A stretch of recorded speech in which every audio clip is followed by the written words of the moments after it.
குலோப்ஜான் உடையாமல் எப்படி செய்யலான்னு பார்க்கலாம் வாங்க. அம்மா என்னம்மா செஞ்சிட்ருக்கீங்க? அம்மா குலோப்ஜான் செய்கிறதுக்காக ரெடி பண்ணிகிட்ருக்கேன். நீ கேட்டேல, இப்போ தான் அம்மாவுக்கு டைம் கிடச்சி சரி செஞ்சு கொடுத்துலான்னு இந்த பாவும் ரெடி பண்ணிட்டேன். இது இன்னும் கொஞ்சம் நேரத்தில் ரெடி பண்ணி தரேன். சரிம்மா. அதுக்குள்ளே உருட்டிட்டீங்களா?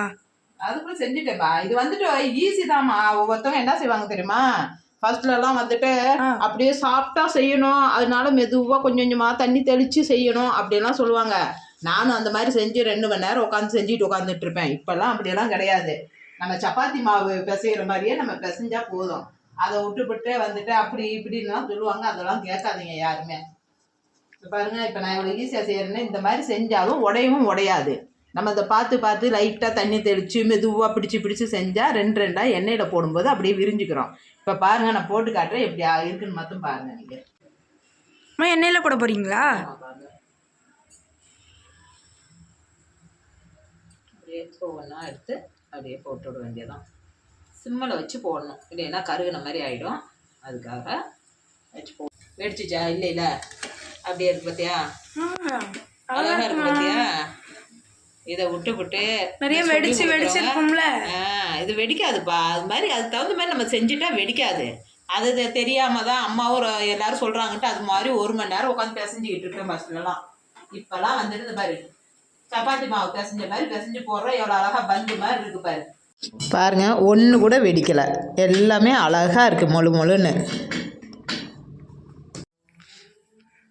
பார்த்தீங்களா? இது இந்த மாதிரி நம்ம ஈஸியாகவே செய்யலாங்க. ஆனால் சொல்லுவாங்க உடஞ்சிரும், அப்படி செய்யணும் இப்படி செய்யணும் அப்படின்னு. அதெல்லாம் ஒன்றும் கிடையாது. ஈஸியாக நம்ம இப்படி செய்யலாம். இனிமேல் இதெல்லாம் அப்படியே நம்ம பாவில் போடுறதான். ஏற்கனவே நான் பாவு வந்து இந்த பாருங்க காய்ச்சி வச்சுருக்கேன்.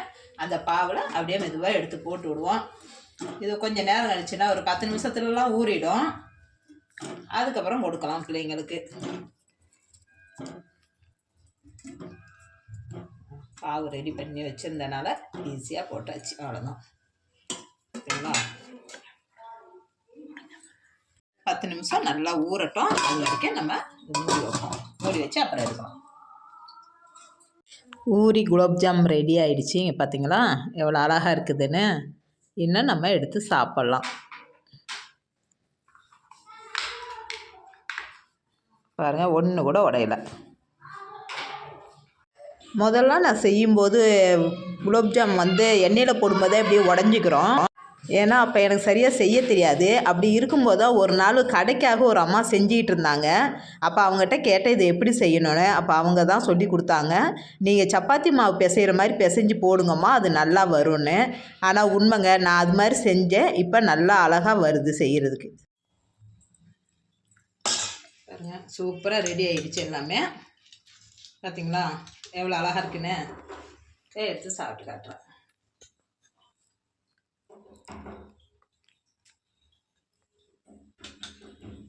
பாருங்க,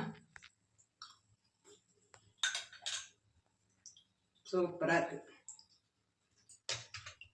பார்க்கவே அழகாக இருக்குமா?